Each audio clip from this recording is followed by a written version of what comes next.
Right. Ryan, we're usually better prepared.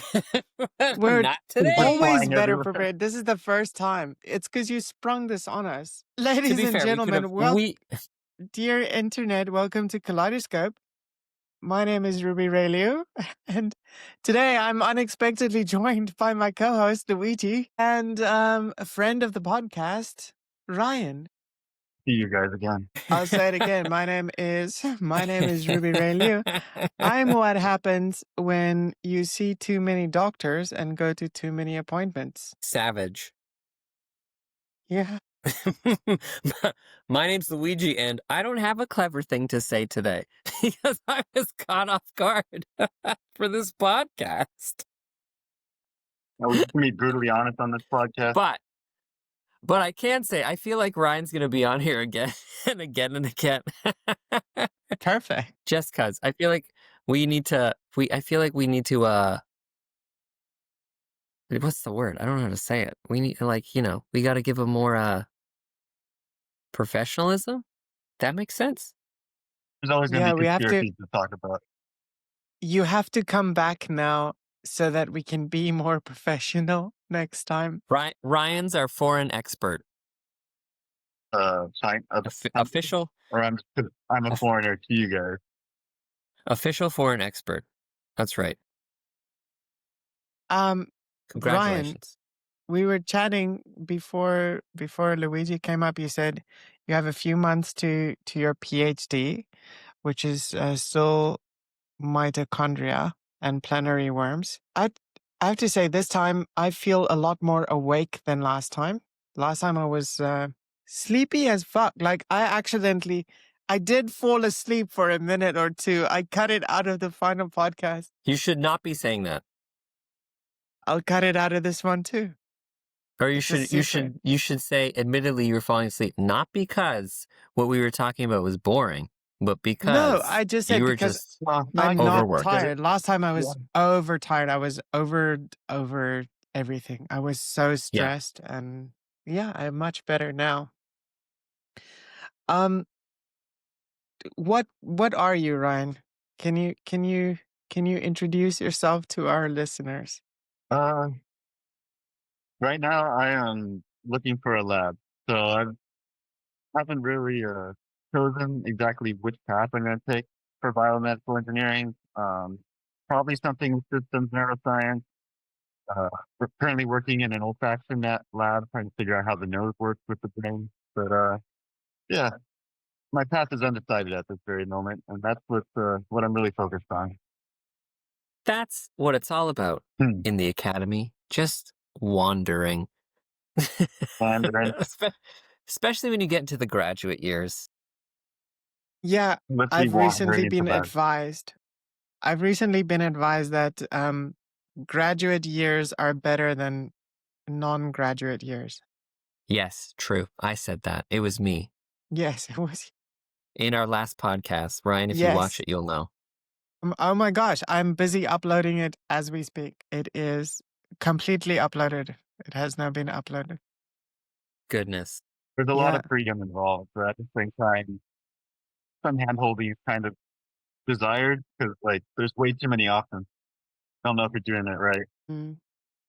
Yeah, I think that's the problem with kids who love school. Not that you're a kid. I'm going to refer to us as kids, but when you like learning, it's hard to choose. And you kind of worry mentally about if what you're doing is right and you want to do something else. There's so much you want to cover, but you have to get used to just accepting that you can only do one finite thing. It sucks, but when you're a professor, then you can keep on adding stuff to your repertoire. Just try and being adjacent to where you want to end up. Yeah. That's the goal. Sorry, Ruby, we cut you off. No, it's okay. I'm just listening. Are you guys still getting an echo from me? No. You sound fine to me. No? Okay, good. Ryan sounds like he's in a fishbowl, but that's okay. Whatever. I'm so used to audio problems with this podcast.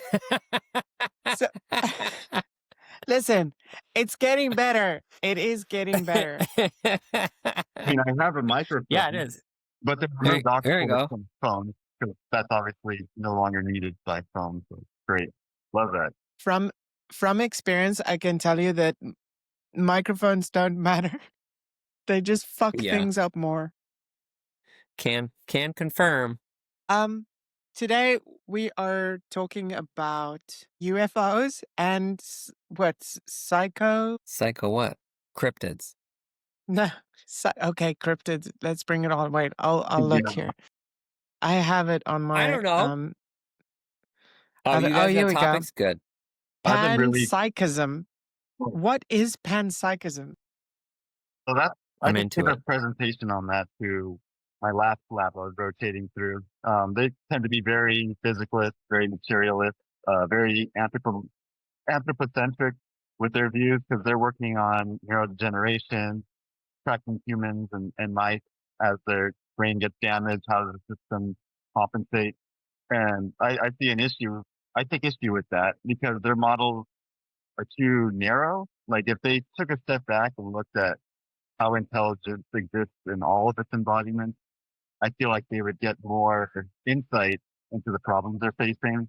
So I gave a talk on like a more generalized view of intelligence and how it arrives all systems. We didn't like it so much. We're still pretty set in the humans are special. There's like We are. come on. I agree. We are on this planet. On We are pretty another level. special. Until the dolphins take over. It's until the dolphins take over. That's right. Listen, you two. If we're gonna go into these deep subjects, we really need to make sure we carefully lay out what they are before we talk about them some more. But first, I think we should just ask fun, generic questions. Random. What's it called? Quick Not like a fire. speed. Quick fire, that's the word. That's exactly what I was thinking, but I couldn't articulate it. I was thinking speed round, but quick fire is the word. It's okay. That's Yeah. why I'm here. Thank you. That's why I'm the host. Like I'm Yeah. just here to facilitate shit, aren't I? Absolutely. I I'm here to don't know try and- anything about I'm here- anything. I'm the only I'm here one to- with an undergraduate degree here. I'm yikes. I'm here to make washed up comedian like jokes. Graduate degrees are overrated. All Ryan. degrees are overrated. What is your fondest memory of me? Hearing you scream every morning from the other room. That was my alarm clock. So everyone knows, Ryan and I, when we were teachers, we worked at a school and we worked in teacher dorms. So we were at buildings. We didn't have our own apartments. We had to live on campus. And yes, for the most part, I was always shouting for some reason, for one reason or another. Absolutely true. I enjoyed visiting you, having some of your exquisite coffee pouring. I learned how to let it breathe. Yes, I And then was also a hipster for coffee. here's the spiel, here's the lowdown of what's happening that week. There's always something happening. Yeah. Yeah. My Luigi, I drink a lot of Yeah. coffee and I like my coffee really strong, but you Yeah. like your coffee burnt. Like it's so powerful, it kicks me in the teeth. Is that true? Yeah. I've made you coffee, but I've made you coffee with Yeah, my I've had really no, at your house low coffee's tier good, but espresso whenever you machine. were making coffee at school, Oh yeah. it's Okay, we should also tell this to viewers. Yeah. Coffee. Yeah, Yeah. look at that. Weird. Coffee apparently plays a big part in the social aspect of my life as an educator. Because out there. Ruby and I, when we were working together, we were also often in our boss's office. And he had like a mocha espresso pot, and I was tasked with always brewing the coffee. And he said I sucked at it. I think he was right. But anyway, I always had to make the coffee. So yeah, I guess, that makes sense. That In tracks. my mind when I'm pouring, I'm like, all right, let it breathe, let the bubbles coming out. That's what's up. Let it bloom. You got it, baby. No, I'm glad. I'm glad you remember that. I have plenty of fond memories of Ryan and I at work. Let's see, what's one? You having cast iron pans, sorry, and me yelling at you about how to take care of them because you had your ideas about like what the internet said, and I thought they were just woefully inaccurate and wrong, like how you're supposed to treat them. You just refused to clean them and just keep like an inch Flavor. or like a centimeter worth of oil in them. I just thought, no, that is not how you do it.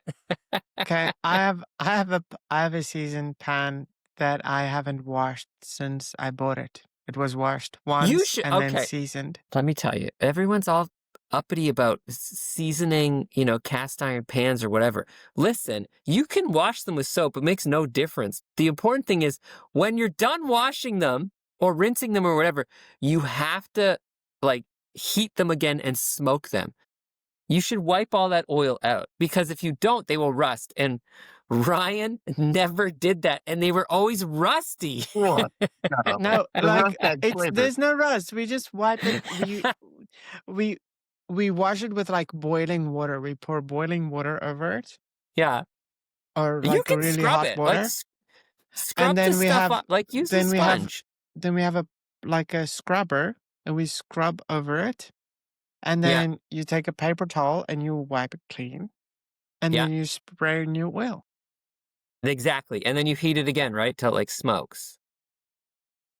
You You do should that do that. before you cook. So much work. No. Just leave you do it. leave cold oil in there a little bit. Disagree. Burning. You You're should risking all that history. you should heat it again and then let it smoke and then just wipe all that new oil off and then leave it for the next time. Okay, fine. That's what I think that's right. That was like the first thing The we point did is together as foreigners entering China. We all had our tetanus shots, so I know you can eat that rest. You should be trying my history. Each tetanus thing, shots, yeah. adding up that history and making that mingling flavor. Yeah. Ryan and I had a lot of fun. We did a lot of fun stuff. COVID lockdown. Oh, Okay. yeah, so much. What's the I- worst thing you've ever had a tetanus shot for? And how many have you had? Oh, one tetanus shot in like grade 3 or 4. I got into an argument with a student while playing football, and he came at me, and then I put him in a headlock. Mind you, like 9 or 10, and then he bit my leg, and his like teeth marks are in my leg. Oh my! Like that's how hard he Wait bit. him out. So I had to get a tetanus shot because they're like, "Ooh, we don't know." Do you still have the scar? No, I don't. I'm disappointed. Well, I guess it wasn't that bad, but that's like a little extreme. A tetanus shot? It's But super anyway, that's my extreme, worst. Yeah. Didn't walk on a nail or anything. Got bit by another human being. Not rabid though. So you'd think the doctors would be like, "No, it's fine. Whatever. I'm not a doctor." What about you, Ryan? COVID shots. It's kind of required 3 just to keep it going. And then coming back to the United States, they're like, no, none of those count. Here, have 2 more. Just so I could travel to South America. Plus the yellow fever yeah. at the same time. I remember those COVID shots. Yeah. Felt like a junkie. We I was also thinking out of places to shoot. 1, 2, 3, 4. Yellow fever can go here. if I recall, we had to get COVID shots in our city, and then they ran out of the shot. So then we had to go to another hospital and get a totally new shot. Yep. Yeah. My worst tetanus shot was inflicted on me by an e-bike late at night. Really? Yeah. You know about it. It was when I left I don't remember school this story. early every single day because my foot was literally cut open. I don't remember that. Okay, anyway, I'll tell the story. There's a little kickstand on an e-bike. I'm sure Yeah. you're aware. We all know. Yeah, you all know. For the listeners, there's a little kickstand, and it's when Yeah. I say e-bike, it looks like it's an electric moped. And this little kickstand makes contact with the ground regularly. Mhm. It doesn't start sharp. But eventually, over a couple of years, it will sharpen itself against the tar of the road or wherever you put it, the concrete. My God. Yeah. I never. Okay. Yeah, okay. It was a hot summer's night. and I was wearing like the plastic Birkenstocks because Okay. it had rained the previous day. Okay. But the reason I'm saying this is they are not porous and they have like a bathtub of a shape, right? Okay, yeah. Yeah, I know what you mean. Yeah. So the e-bike is stuck because when I parked it, the front wheel had like gone into like the bedding of a tree. And it's late at night. I've had a couple of drinks and I'm pulling this e-bike out. It won't budge, right? So Yeah. I really put all my weight behind it and I pull it out and it goes over this like route or whatever. And as it does that, that little kickstand is like 1 centimeter into my toe and just slices through my toe. Ugh. And I didn't realize it because, you know, when you get hurt, you don't feel anything. So now I'm Depends how like much you've been drinking. walking, I get on the e-bike. I'm like, why the hell is my foot wet? And then I'm like, why does my toe itch? Oh my God, that's painful. I look down. I can't see anything because it's dark. Put my flashlight on my phone, and the whole like bathtub shape of this Birkenstock is just filled with blood. Ugh. Yeah. Um it's like 11:30 at night, so I ride back home, stop, limp upstairs. Blood is like starting to pour out of this Birkenstock. Get back Okay. in, get in the house and just staunch the blood, right? I'm so tired. I take acetone, yeah, like Dettol, and just pour it over Yeah. there. Um Stick it shut with like a band-aid and sleep. The next morning I go and get 4 stitches. Yeah. It was Wait till super morning. painful. Ooh, And the doctor's like, why didn't you come here last night? I'm like, dude, I was, yeah, it was not a I good was really time. sleeping. Yeah. Anyway, Really? got That a happened when tetanus we shot. worked together? Yeah. Wow. I In our don't even first, I feel like a bat. we hadn't kindled our friendship yet. No way. I It was refuse a to little believe bit, that. it was a little bit before. It was like really early on. Okay, really early on. Fine, fair. Believe. Okay, that I believe. All right. Ryan, any tetanus story? Oh, yeah, COVID, right. Okay. No. His was so unremarkable. As you said, his tetanus stories were. All right, fair enough. Ryan, you need to ask us one rapid fire question and then we'll dive into UFOs. think of a random question. Dude, Yeah. on the spot, too. Ooh, They don't have to be smart. You just ask us anything. How was your day? What'd you do? I'm curious what everyone would have me plant in these. I just got a bunch of hydroponic systems, and I'm just planting every random vegetable or herb, fruit. What would you guys put there? I'm so jealous. Ryan, do you remember when we found that kind of plant that we shall not name on this podcast right before we stopped working together? Why shall we not name it on this podcast? I don't want to get in trouble. Was it a mushroom? Did it No, want a to mushroom give is you not a a plant. high 5 or a high 7? Grows out in the wild out in China that people don't recognize for what it is. Yep. Yeah, they don't Yep. recognize it at all. Yep. Speaking of plants, I mean, I'm always growing plants, but it was the job I was at I have a that, new plant. Blink It's right 1% there. right. It's Blink twice. bamboo. We can't say the name. You guys are gonna get swarmed by agents right away. That's right. Yeah. It was just like a plant anyway. I saw it a couple times Plant? in China. Really? Yeah, up in near Mongolia, saw it, but Yeah, somebody yeah, had yeah, the yeah, yeah. internet, so somebody knew what it was. Yeah, I mean, that goes without saying. But yeah, I mean, I'm a plant aficionado. I wouldn't say that, but because Terrible. like the job you and I worked at, that's when I discovered my love of houseplants. Yeah. Yeah. Yes, our boss, the principal. Yeah, I was taking care of the principal's plants, and I sucked at it. I think I killed all of them. I just didn't know how to do plants. And then we lived in these tiny cramped dorms, so I thought, oh, the air in here is not clean.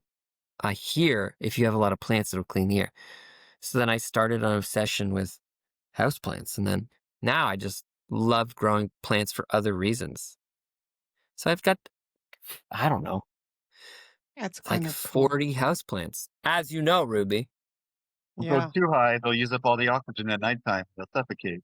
Yeah, I heard that's the thing. I don't have that many in my room. They do get killed. Every year, some of my plants die. Most of my plants die, and I have to spend Well, the year saving them because the people I asked to take care of them, they can't take care of plants, and they don't care to, but Just they imagine agree to help me. what your principal felt like when you killed all of their pets. This is redemption. I would talk. You could look at it that way. I would talk to her every day and be like, "Oh, what's happened? This plant's doing this, blah, blah." And she'd be like, "Ah, don't worry about it." But I think wherever she is in the world, Ryan, I think you visited her, but I think a big part of her life is like a coffee shop and plants. yeah, her whole house is just surrounded by gardens. She just has a little There you cafe go. on her property that people come in and buy food directly through them there, and it's awesome. Look at that. What a dream. Living the dream. Less stress than Sinwar, Yeah. I'll tell you that. Listen, we could go on about, you know, the faults of all of these kinds of schools, but Don't get too started. that's charter schools for you all around the world. Can't be helped. And it's exquisitely That's mad. right. What can you do? We need more meetings. All right, Ruby, let's get into it. What are we talking about today? Do you have any perspectives, Ruby? I can. Okay, I have a perspective. Yeah. UFO sightings only happen around technologically advanced countries because UFO, whatever is flying the UFO, understands that that is where the risk is coming from. I like it. But that being said, so there have been I just searched this in South Africa. There is a history of UFO sightings. Notable events including a 1995 flap. I don't know what that's what the incident is called. It's called the flap incident. And then in 1914, there was a monoplane scare. So like in 1914, people saw a plane in South Africa. And then there's an Ariel School incident in 1994 where 60 children reported seeing a UFO and aliens. Wait a minute, that's in Zimbabwe. That's like Rua or whatever it's called. Oh, let me look it up now. I gotta check the internet. Yeah, Ariel in Zimbabwe. That is one of my favorite spooky UFO stories. Really? I guess I like that story. I've never heard of it. There's a really good documentary by Steven Spielberg on Netflix called Encounters. It's 4 episodes. One's about Fukushima event. One's about Ariel. And there's 2 others. Really well done. Seems like Spielberg seems to be in the know with like this. But yeah, if you're interested in the Ariel event, check out that episode. He did write E.T. or direct. I don't know. He did, E.T. Spielberg. But exactly like the Nazca mummies if you compare their anatomy. So it seems like he knew what those mummies were going to look like 20 years ahead of time. The thing I like about the Ariel School in Rua is that it's one of the most credible UFO scenarios recorded. Rua, okay. How would you define credibility in this case? How do I define credibility? What makes it more credible? I guess. Or I guess in the instance of UFOs, like not easily disproven, not explainable. But the one problem I have with that is, why it tracks is because you have all of these children reporting this story, and like, how do you get all of these children? How do you get them to opt in to tell this story about this experience?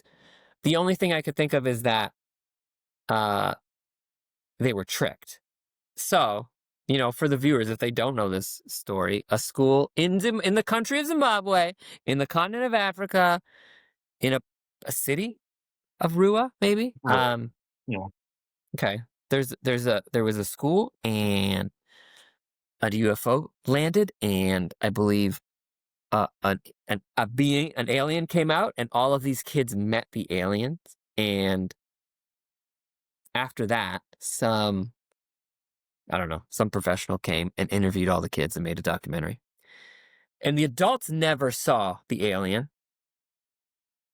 And then, I think maybe a psychologist Uh-huh. came and made a documentary, maybe, and interviewed all the kids, and they all experienced it. So, how do you get all of these kids to opt into this story? The only explanation I could think of is that they're really clever and they're like, yeah, let's do it. And someone incentivized them, like, you'll get a bunch of candy if you do this. I mean, I could probably get my whole class of 9-year-olds to lie if I rewarded them with something. Or, but I just feel like that wouldn't happen. Or, uh, there were some adults behind it and they dressed up as aliens and then they pretended. And it's a really good hoax. But Yeah. I don't know. So the reason I asked about credibility, well, two things. One about credibility, also about John Mack, which is a pattern I'll point out when I give my spiel. But credibility, yeah, there was a lot of people all saying the same thing, which does lend weight to it. But again, it is human testimony. So as I said, Yeah. it could be Yeah. based in some way. I find when there's human visuals and radar or some other kind of sensor both corroborating the same event, that seems more compelling to me. So like the events where UFOs flew over the White House in 1952 on 2 consecutive weekends, there were radar domes on either side of Washington, D.C. tracking these things along with the human eyes. So for me, that definitely was a flying object that everyone was looking at land or hover over the White House. Depends on how many independent points are validating the hypothesis you're looking at. Back to that psychologist, I believe he worked at Harvard. And I went to go interview all the students at Ariel. You'll see time and time again that scientists who take this subject seriously, or at least consider the non-prosaic physicalist hypothesis, are often ridiculed by the community. They have character assassinations thrown at them. So the guy that went and interviewed, the reason we have all these testimonies from these children, he was lambasted when he came back to the States. Like people are asking to have him fired. You shouldn't be taking this subject seriously. And it wasn't until there was a campaign to say, like, hey, let this guy do science, that he was reinstated and had his medical license given back. Like, what's up with that? Why can't we consider all the hypotheses? That's what science does. You're right. We should consider all the hypotheses, every single one. Muted. I agree with you. I guess a question would be, why doesn't the scientific community create a field of, I don't know, extraterrestrial or like UFO study? Does it not No, exist? it started. There was a conference One that takes it seriously, like it exists, on but in the realm of like ghost hunting, and it's informal. It's kind of like chiropractic. Which maybe Isn't there'll like be the some listeners SETI who will be like, "How dare you?" isn't But the like SETI satellite array specifically designed just to find extraterrestrials? but he's compromised. It's compromised. oh no, Why? So they will not comment on any corroborated event. They're still under the impression that everything's explainable by humans just misattributing planets. Oh, you just saw Venus. Yeah, Venus is flying through the sky at supersonic speed. Sure. Like they give the same bullshit explanations that anyone who, like Mick West, uses to just hand wave away everything as human psychological issues. It's not, none of it's real. It's all a trick of the mind. Like, if you're searching for extraterrestrial intelligence, look here. We have plenty of evidence to troll through. So there's groups called like MUFON. MUFON's an old one. They've been around for a long time. But nowadays, for the past 3 years, there's an annual conference called the Sol Conference, SOL. They met at Stanford. You see like Avi Loeb and top military officials, top university professors, all meeting and discussing how can we actually approach this from a scientific standpoint. So the ball's rolling. The conference is still meeting every year. People are actually doing science. NASA just had a really interesting podcast. They have they fund a podcast where private industry workers can come in and talk about how their space related field is doing, like the state of the art. And one of their most recent podcasts was people who work in the UFO space, but from a private industry standpoint. So they're the ones that are reverse engineering tech and doing stuff with it. So definitely check out it was episode 69 of the Future Economic Forecast podcast by NASA. I have to name exactly. But it's interesting because it's now getting so commonplace to talk about these things, and now people who legitimately their job is to reverse engineer these craft in private industry are just speaking openly about it. Like, yeah, this is what I do. Thoughts, Ruby? I don't know enough, but I like it. Like, I'll definitely check. I love this kind of stuff. And I believe, unlike you, I lean towards UFOs and not towards cryptids, even though the non-existence of cryptids makes me sad. I know you're going to bring that up. It's still fresh. Man, the Mothman's real! I love cryptids too. Ryan, what are your thoughts on cryptids? Real or not? I looked at them last year. I mean, it is compelling the fact that there's the same mythos on both sides of Americas of some hairy, very tall beast walking around. There was God, the name escapes me, but there was a town back during the gold rush when people were rushing over here to the west side. There was a town in the panhandle of Alaska, right near the Canadian border, that the whole town got abandoned because apparently there was a giant hairy man that was killing them off one by one. Anyone who went into That's the port. fantastic. Yeah, enough people. They even sent the military to try and figure it out, but eventually the military fled and the town was abandoned because it's like, nope, this ain't working. What's happening in the forest is bigger than us. What are the chances? Yeah. Sorry, Yeah. Luigi. My question is, what are the chances that that big, hairy, anthropomorphic man thing is a UFO? What? 0. Because the UFO is unidentified flying object. Okay. An alien is my point. Comes from a UFO that crashed long ago. That's an interesting question because aliens in pop culture are not big hairy things. They are, if anything, hairless. And we make an association between like the thing that is primitive and inhuman or like unevolved as being like a hairy beast. But aliens, the little green man, grays, whatever you want to call, are effectively hairless. And it represents, something from the future or something more evolved. And I think that's a really interesting point for why cryptids are not really real and maybe aliens are not really real. Not the aliens as we know them, because they are explanations or mirrors for our like fears or anxieties or curiosities of human nature or being human. Like what does the Yeti represent really? Who is the group that believes in the story of the, let's say the Yeti? I mean, like Ryan said, the Yeti's from all over the world. There's stories of the Yeti in most cultures, I think. In Native Americans, it's the Wendigo. In China, it's the Yiren, which is a wild man. In the Americas, it's Sasquatch. Sam Squatch. And the Yeti's also, in the Himalayas.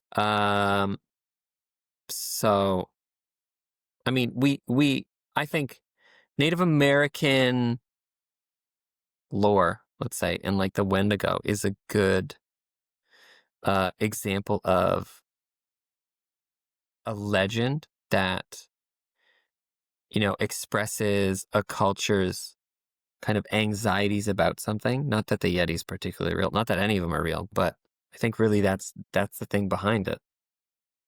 I mean, I don't refuse to believe that there is not life beyond Earth, but I don't think if there is life beyond Earth, they care to come and interact. Because there's also another kind of like, I don't know, Ryan, you probably know this. There's some kind of hypothesis or theory about if aliens existed or exist, and if they come to Earth, or the reason why they won't come to Earth, because if they come and interact with us, it will be like inevitable death and destruction. Like they'll have to kill us because they don't want, because we'll be a potential threat. That's Like I They'll think have that no like choice. game you go theory, first. dark forest hypothesis. The dark forest, that's what it is. Yes, the dark forest hypothesis. Yes. Read by So songs. let Really me, fascinating account. yeah. I But if think was that created by the three-body problem? That was made up in the three-body you problem? meant to address it, yeah, people apply game theory to everything. Kind of can get depressed too. Yeah, the best idea is to just never put your voice out there to space. But too late. We're already sending signals. Right. Okay. So, yeah, let me explain for the audience real quick. So, the dark forest hypothesis is a theory from, or something made up, I guess, that tries to It's explain something I have the called, answer to this. It's a okay, proposed solution to the Fermi paradox. what is the Fermi paradox, though? Why is it The so quiet Fermi out of space?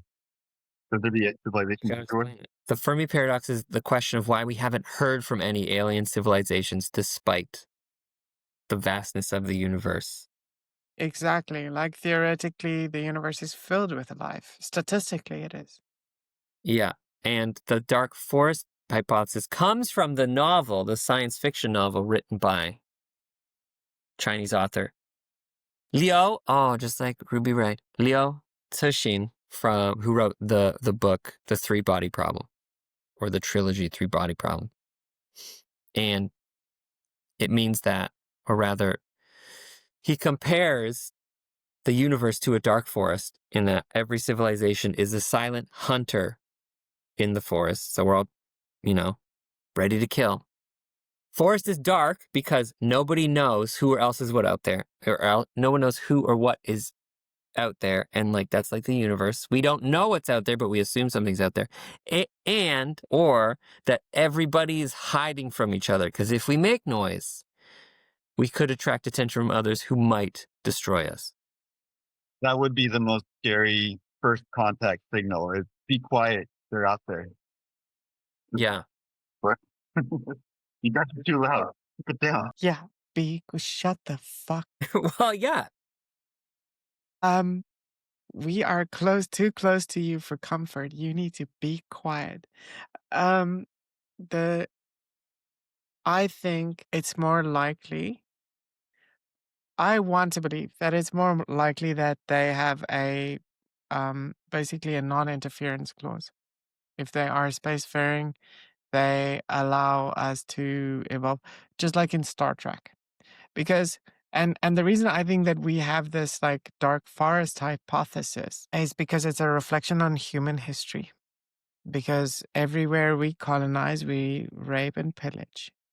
And the second one is fear is just hardwire programmed into our system, and it's just way louder than compassion. But compassion tends to win the day in the end. Like that. Yeah, I really hope that's where we go. Because if we It's a save nice a world life, sentiment. it's not going to end well.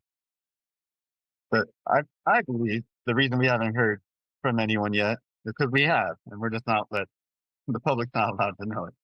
Because there's a long history of leaks. It's like the worst kept secret in human history. Yes, aliens have contacted us already, and every time anyone talks about it, you're like, oh, don't listen to that guy. He's a conspiracy theorist. Yeah, don't listen to anything Yeah. he says. Don't be like John Mack and interview these people. Don't even take it seriously. Relax, guy. Relax. No, take it seriously. Just consider it. I'm not saying it's 100% true, but consider it. You'll be amazed at how many times and in so many different ways this secret has leaked. Well, maybe that's what makes the Fermi paradox more believable because it's being kept hidden because maybe governments don't want the attention because maybe governments think if someone contacted us from far away, then clearly their technology is better than ours, and therefore they are more of a danger. Yeah, any spacecraft that could get to our solar system would be a weapon in and of itself that's capable of killing us. Like that kind of rocket Yeah, for or sure. ooh, The scary. kind of energy required to move whatever that is here And is stop. just insane. Equal amount just to stop. You're looking at like what a Dyson sphere level power, and Hopefully they stop somewhere away from Earth and not like just land. I remember hearing some prototypes of how we could get to the nearest star, and they were talking about, yeah, but like everything within like a 1 AU bubble around where we stop would pretty much be destroyed. So we should stop far away from any planet we want to look at. Ugh. what do you think is in your opinion, let's talk about the Alcubierre drive and what is the closest thing we have to FTL capabilities, like hypothetically? Wait a minute. You're using too much fancy Sure. words. You have to tell everyone what this means. Black hole. Okay, Like, what is the? Black hole What drive. did you say, Ruby? The what drive? the Alcubierre drive is very Okay, what is interesting. that? So there Okay, are explain it. two drives hypothesized now that could, in theory, get us up to like or close to light speed. The one I don't know what it's called, but it's like a closed system, and it's basically kind of perpetual in terms of energy because it uses electrons within itself to somehow overcome Newton's what is it, Newton's first law? For every action there is an equal and opposite reaction. So something Like, can't push itself forward without expelling something, right? Um sorry. Uh, And then He's the saying you're right. Alcubierre drive is, I mentioned this before to you. It's like it treats time and space like a travelator treats people in an airport, or an escalator treats people going up. It shrinks the space in front of you and stretches it out behind you. So if you walk on a travelator, you go like relatively, you go much faster, but from your own perspective, you're traveling the same speed, right? So with an Alcubierre drive, a ship can gain any amount of forward motion will initiate this relative speed boost, right? So let's say hypothetically, I can shrink space in front of me and stretch it out behind me. I have the energy, the power to do that. If I am not moving forward, nothing will happen. I will remain where I am relative to everything else. But the moment I start walking forward at any speed, I will walk forward at the speed that I'm walking forward plus the speed at which I am shrinking space in front of me. yeah, beautiful explanation. Um, so just to add on to that, that was my understanding of Our best chances of getting to the stars in an FTL manner, faster than light manner, up until about a year ago when I started really diving into what's being discussed at the Sol conference and what some of these whistleblowers are saying. And they've actually they're getting into the nitty gritty of how these UFOs fly. And they're explaining an effect that's actually been known for about 70 years called the Byfield Brown effect, IE field Brown effect. Highly recommend anyone look that up. But basically, you have a capacitor. What a capacitor is a positive and a negative terminal separated by some space that's an insulator. And as you charge it up, you get a lot of positive charge on one side, a lot of negative charge on the other side. And you have this really strong voltage that's being blocked from flowing by the insulator. And all you got to do to get this space shrinking effect is have an asymmetrical capacitor where the negative end is much smaller than the positive end. So you have kind of like a positive encapsulation of this negative side. And charge it up to hundreds of thousands, millions of volts, and then you will get warping of space-time around that. And that's the Byfield-Brown effect. So you can get it with just simple electricity. Simple, but high amounts. It's possible. It's doable. How much electricity? Like, let's say we get a fusion reactor running. Can Easily. we make enough? So I am not a scientist. I do not know. it's hard to put numbers on this thing, but I can tell you that So off the coast of California, we have the infamous Tic Tac event, where for weeks you're seeing, I mean, this happens often, where craft come from space down to ocean level in just under 1 second. So we're talking really fast, slower than light, but still incredibly fast, and stopping on a dime right at sea level. So they've calculated, there's a paper put out there that calculates the exact amount of energy required to make this maneuver. And it's equivalent to about a day or two of the total energy output of the United States. So it takes a lot to make these maneuvers. They have something special going on at their core. I've heard swirling mercury. I've heard fusion. I've heard element 115. There's a couple explanations I've heard. It's hard to parse which one's true, but it's an amount that we do work with. Okay, so the TikTok event, the Tic Tac. God, I just sound like an old person. See, I told you, Ruby, I'm old. I call it TikTok, but it's Tic Tac. During the public hearings, the congressmen were interviewing the whistleblower. So at this TikTok event, I'm like, oh, guys, Yeah. I should run for Congress. smarter than that. So in 2000, I'm gonna read what I found on the internet, because I think that's really, listen, the coolness of that name made me very interested. So in November 2004, off the coast of Southern California, okay, Navy pilots saw a white smooth object shaped like a Tic Tac mint. So an oblong little white thing. And it appeared suddenly at 80,000 feet, then dropped to sea level in less than a second, then hovered with no visible propulsion, so it just floated there. And then they sent 2 fighter jets to go and investigate it. And then all of a sudden, this thing, like a ping pong ball, bounced off an invisible wall. So I guess it went like, and then it just disappeared. And in 2020, the Pentagon officially released a video of it. I saw that. So 2017. I have not seen it, but I'm going to check it out because that sounds pretty cool. On the front page of the New York Times, 2017. Really? Yep, front page, talking about the black budget reverse engineering program. As early as 2017. See, when it comes to stuff like that, like maybe I mentioned this before in the last podcast, I don't know. Or the one, the last time Ryan was on. But I don't think UFOs are not real. I just think they're not from space. And I think we're looking at the technology of some other, country or government trolling some other country or government. Not a human government, but they're also not from space. So this Tic Tac, when the fighter pilots were flying over it, they saw that underneath the water it looked like a 747 shaped object that it was hovering above.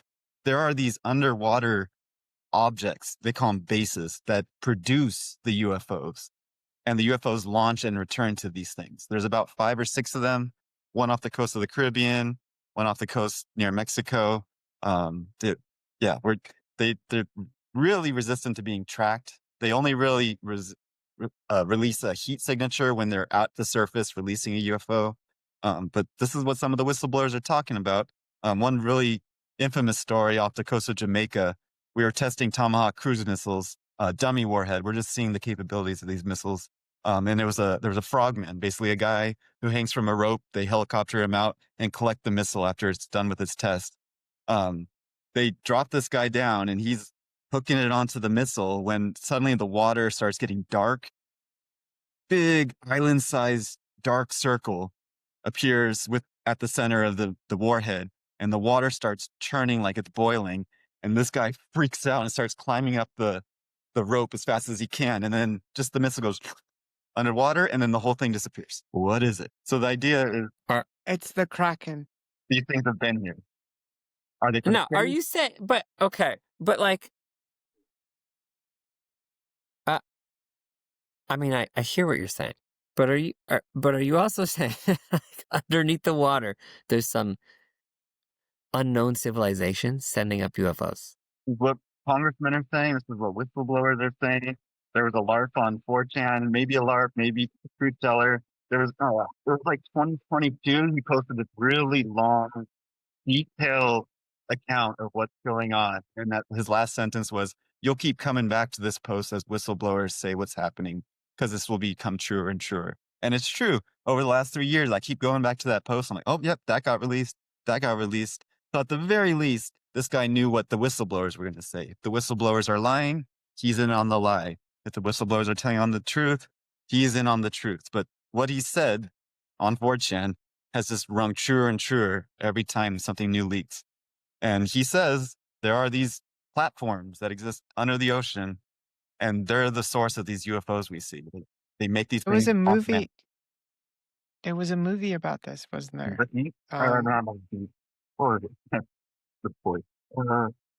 Yeah. I mean, these platforms could exist, but who do they belong to? Is the bigger question. Because how can the world not know? How can I don't know. Let's say the U.S. How can you not find out what's under the water already? Is there another country We have who's so many satellites. more technologically advanced? You hear or more so many people say, "Oh, the ocean's not been mapped. We've only mapped certain percent of the ocean." Yeah, fair enough. Many satellites, by tech, that we're not even allowed to know about, circling the Earth, and we haven't mapped the ocean. That just sounds like such a huge conspiracy, though. We have submarines with patrolling every corner of the ocean constantly in case we want to nuke somebody. We haven't mapped the ocean. We haven't mapped the ocean. Okay, fair enough. But Not. if one country, one government has some secret base in the ocean, how could they not be like so technologically advanced or more technologically advanced than, other nations? How could you not like see or suspect that if there's some kind of, secret base or whatever under the ocean, oh, it must belong to this country because they're the most advanced? I just don't see that kind of, I can't see with all of the countries in the world fighting for like whatever resources, not being able to, sniff out that there's some kind of secret base under the ocean. Things Like, have who been do, here. it's It's been here. like Illuminati level stuff. 1987 Aurora, Texas incident. We already had a UFO crash into a church, And the newspapers reported some stellar astronaut that they recovered. Doesn't 1897? Did I say 1897? He said, yeah. Wait, what is it called? Tell me again. Aurora, What's it Texas. called? I'm going to look it up. AURORA, Aurora, Texas. Aurora, Texas UFO. Whatever. We'll find it. Very well known. It's the internet. Let's check out the newspaper clipping on Wikipedia. April 17th, 1897. You're right. 50 years before the Roswell incident. So, Yeah. Okay. What kind of Cigar-shaped airship. country would have that technology back in the 1800s? Yeah. Yeah. I mean, There's actually I don't know. a series of papers coming out. One just came out last week that was looking at astronomy plates from the early 1900s to like 1940, before Sputnik, basically. And they found that Earth had satellites before Sputnik. And so they're working really hard to classify what are these things. And they found, yes, they exhibit a shadow when Earth's shadow goes over them. So they're definitely not stars. They're definitely objects going around Earth. And then they're looking at correlations. When do these objects appear and disappear? They're heavily correlated when there's nuclear tests, heavily correlated with some of the events like the Washington, D.C. UFO event. These things appear and disappear, but they're definitely orbiting Earth. Earth had satellites before Sputnik. That is confirmed. What are they? Yeah. Fair. I go the other way. I think when these things happen in history, we have to question where they're happening and who they're happening to, and obviously, well, we could say when they're happening, but like, is it possible that whatever this town was, what back in the day, how well known was this town? How big was it? And were there motivations of this town to draw attention to it because for whatever reason? Maybe it was failing and they wanted attention for whatever reason. So they created this big story so everyone would come and see. Maybe it was a dying town. It's possible because they were slated to have a train stop there, one of the intercontinental continental railroad train stops, and then that got canceled. So they were really expecting a boom when they got a bus around that. So that has been one explanation of why they would do that. But then again, where did they get this story? Why was the idea of flying saucers or dirigibles existing yeah. back then? How popular were UFOs in like the American zeitgeist, I guess, at the time? Was it a big part of popular culture? UFO sightings. That was right around the airship wave time. Apparently there was dirigibles flying everywhere around the United States for about 10 years leading up to that event. Okay.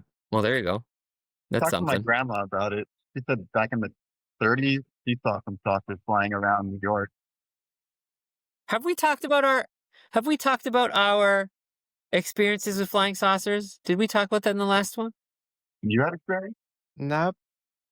Yeah, I actually do.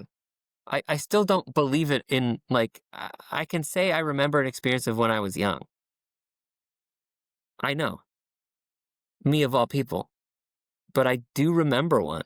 And I don't, I don't know if this is now that the more I think about it, the more I think, was I dreaming? Because I haven't spoken about it for so long or remembered it. But I can say when I was young, like really young, maybe between 10 and 12 years old, in my neighborhood, my friend and I, we went outside one day, and this was the mid-afternoon in the summertime. We went outside and we had left his house, and we just looked up in the sky, and we saw imagine 3 triangles joined together. Or maybe it would be 4 triangles. So there's the head and the body, and then the 2 triangles to the side. And the way it moved it was in the sky, and it was gray, and it was like bending and swerving. And it looked mechanical to us, and we were fascinated by it. We're like, whoa, what's that in the sky? Look at it. Wow, amazing. Now, we saw that, and then we went in to go tell his mother, and then we went back outside and it was gone. Now, that's what I remember from my childhood. Now, I don't remember, but what I don't remember is, was it a dream? I don't remember it being a dream, but I do remember the experience. So that was the one experience I had in my life with a UFO. I don't think it was a dream, but for some reason, the older I get and the more I remember it, I think it seems really absurd. So it must have been a dream when I was a kid, but it's so vivid. The only way I could verify it is if I spoke to that friend, but I have no idea where he is in the world. He was the alien. Damn. You got Men in Black flashed. That's what happened. That's my youth. Yeah, maybe. But I do remember that.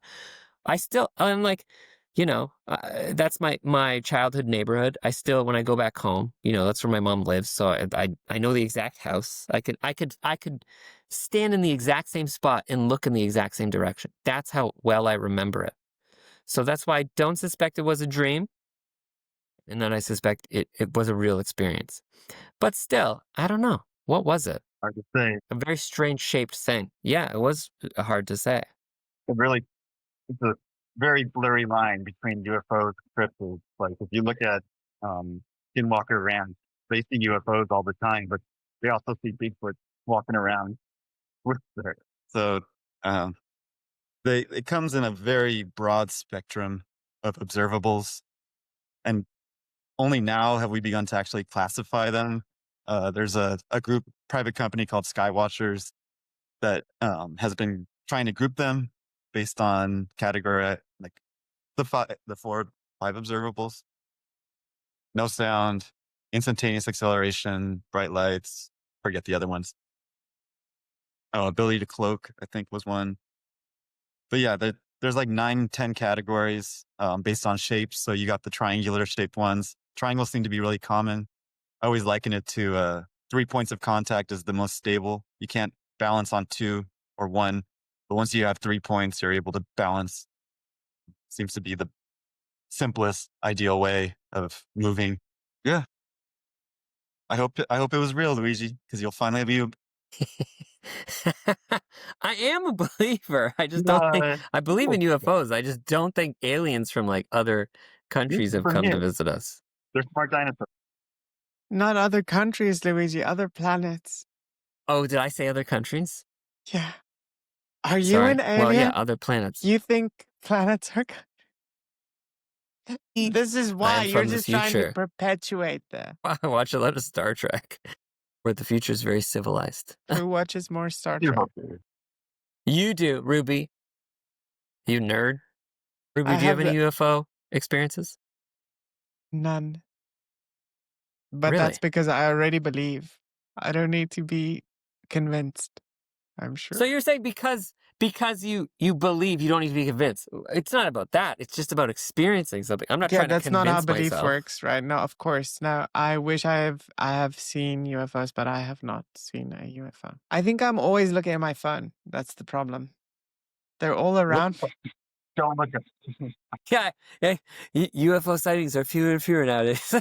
Yeah. Why? I actually That's really finally funny. saw something unidentified last year. Right in the middle of the New Jersey drones. Did you guys hear about the New Jersey drone incident? No? No, Oh, explain. November last year till about January last year was when everyone was going crazy. But basically, there are these objects coming out of the ocean, flying over homes in New Jersey, United States, and flying back into the ocean. But sometimes they'd go land on airports.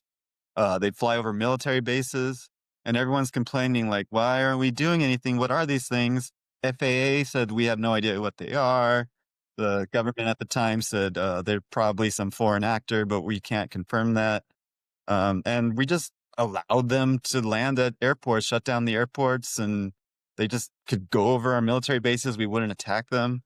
So, like, we wanted an explanation. Trump said, "Oh, for sure, when I get in January, February, I'll tell you what it is." And then he came in and said, "Oh, they're all just drones. Don't worry about it." And meanwhile, ever since then, the drones have never stopped. They're still flying over New Jersey.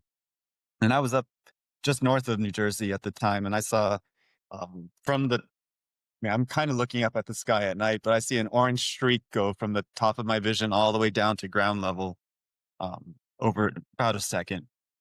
Don't know what it was, but it wasn't fiery. It was just a nice orange homogeneous line. It was very linear, very fast. Hard to give a prosaic explanation to it. But like, meanwhile, these drones. Maybe you've heard about the drones over in Europe right now. Hear about those guys? So No. over the last 2 weeks, there have been drones flying Out of the ocean again, onto airports in Denmark, France, Germany, Netherlands, Amsterdam. I'm missing another country. There's Latvia. Again, we're having these drones fly out of the ocean, land on airports, shutting down the airports. Flights get delayed. People take pictures. I saw one picture from the UK. It looks like just an orb hovering about a few feet off the runway, just sitting there, just menacingly. But the Danish authorities originally said they're drones, and then retracted that statement. And so you can watch an interview live. They said they're just observers. That's what they are. They originally blamed Russia, but Russia's Putin got on. He's like, okay, I'll stop sending the UFOs. Yeah, it's not Russia. we get them saying they're drones. Like, yeah, don't worry. There's just some hobbyists flying over airport. We're not going to attack them. We'll let them fly back into the ocean.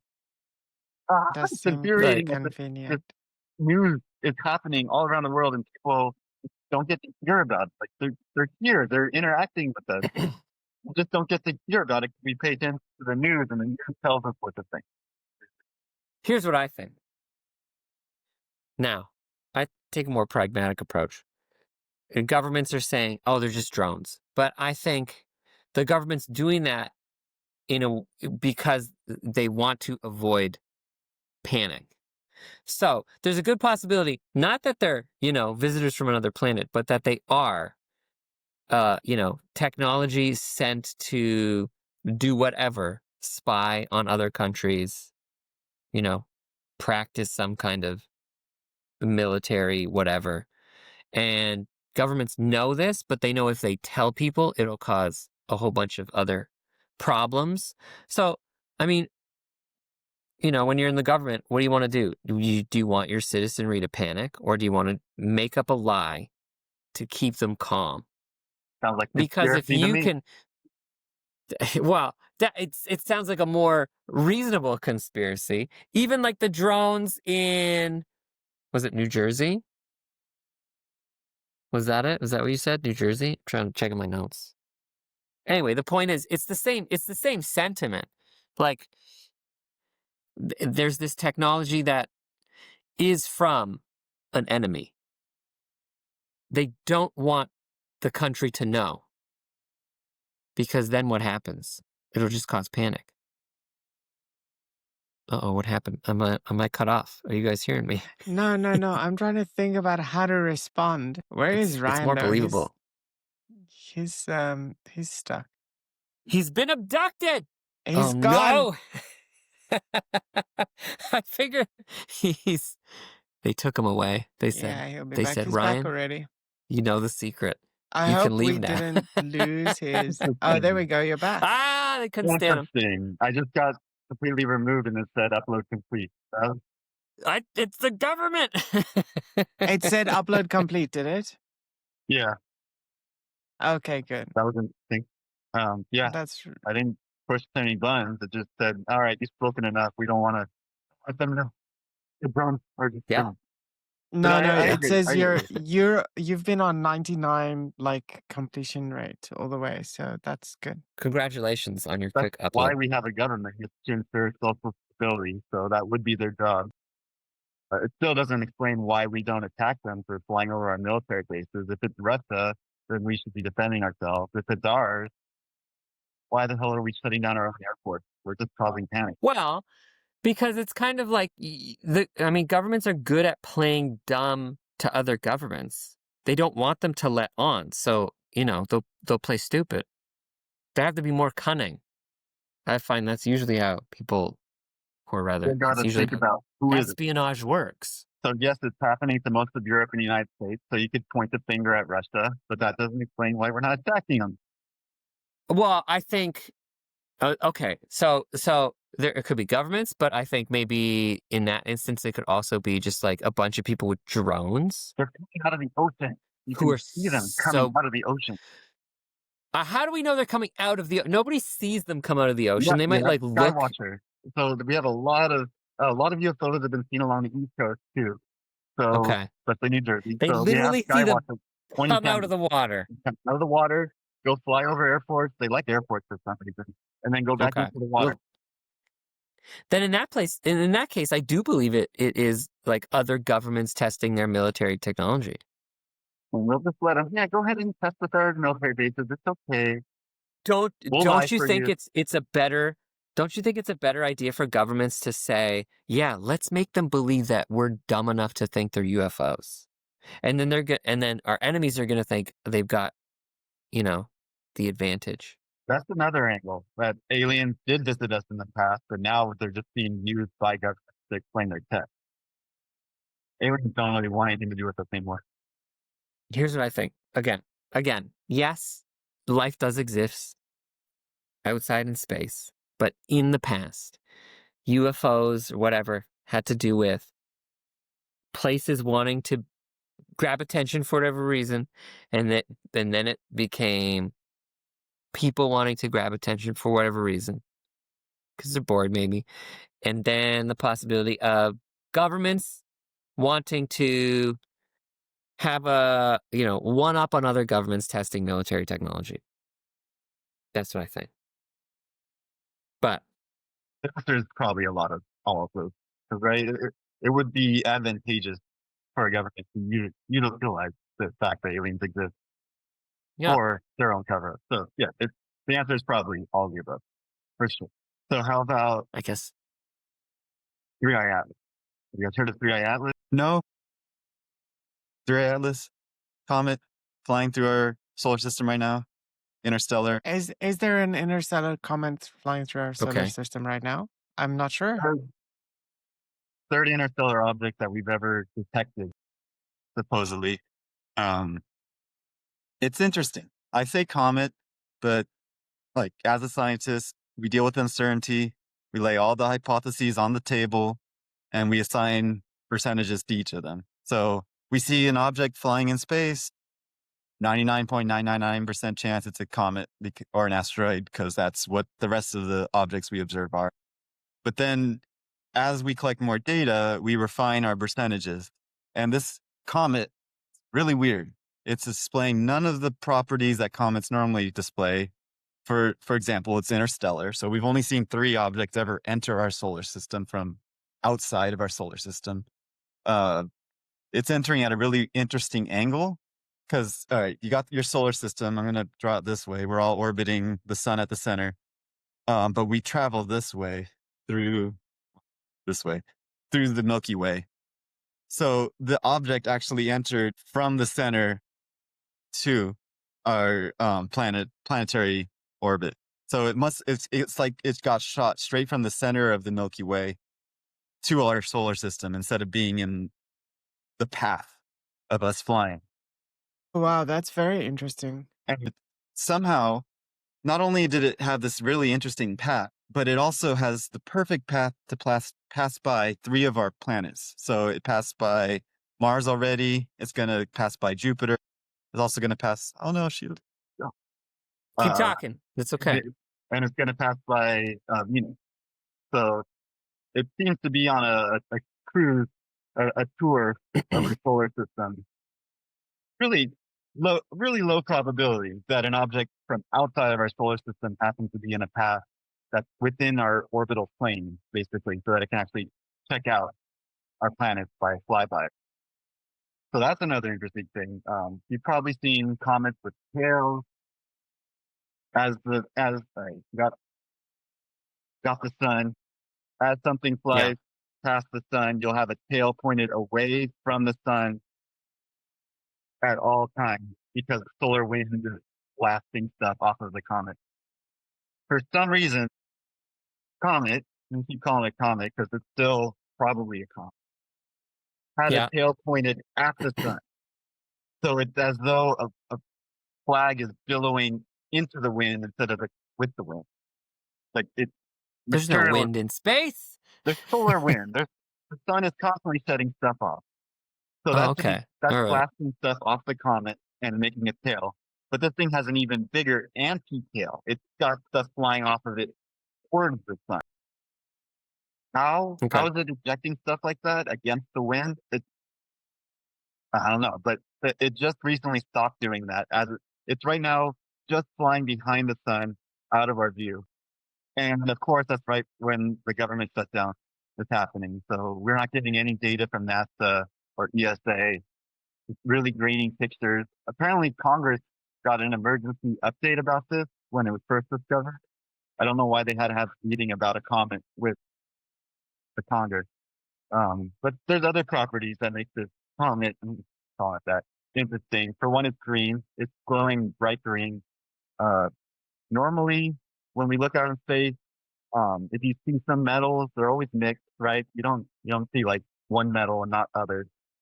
In particular, iron and nickel are always together because they're the 2 most stable atoms on the periodic table. Yeah. Iron and nickel are the furthest from radioactive decay. They are stable. They'll last until the end of time, basically. And when iron is made, nickel is also made. Like they're made in about equal proportion. So when you see iron, you see nickel. If you look at a star and it's got iron in it, it also has nickel in it. If you look at a comet, it has iron, it also has nickel. This comet has just nickel. It's refined nickel, very little iron. And Here's a question. You were saying the ejection plume, it was doing an ejection plume? Anti-tail, yeah. And it's got tail. So the tail was the wrong way around, like it was It's got slowing both. down. It's got a normal comet tail, and it's got one that's pointed towards the sun, which just disappeared a couple days ago. It stopped having an anti-tail. Because if the plume is against the wind, the only thing that it can mean is that the comet is, well, the most logical thing that it can mean is that the comet is slowing down, that it's an ejection plume for a reverse thrust. Yeah, that's what I'm thinking. It's very Yeah. possible. It, it, it is possible. Again, if it's a comet, we don't have any explanation for this. All I hear is thrown around on the internet is, oh, well, it's an interstellar comet, so we really don't know how other rocks behave. We only know how our rocks behave. Like, okay. I mean, it's pretty cool Yeah, that if is it's an cool. interstellar comet. Interstellar Yeah. things sound pretty cool. We None have of the So why another not- why- agencies are studying it. We have Why can't we another just leave object in our solar system, don't we? The like black floating. Well, there's Sure. one. Again, we have a Harvard professor who's going against the grain, Avi Loeb, and releasing a lot of information about it. He's studying intently, and he, like a true scientist, is keeping all the hypotheses on the table. He's saying it's pretty likely to be a comet, but there's a non-zero chance it's some alien crap. Let's look at all the hypotheses and see what the data shows. Which ones get supported more or less. And he's getting character assassinated left and right. We want him fired. Not, it's the same thing that happened to John Mack. If you are a scientist and you even consider that aliens might exist, you need to be fired, removed, and disregarded. I see people online saying, don't read his book, don't listen to anything he says, don't consider data. That is wrong thinking. You are wrong thinking if you think there's a link. Well, I can understand that because, like, I see where they're coming from. Because if there's no, like, what's the word?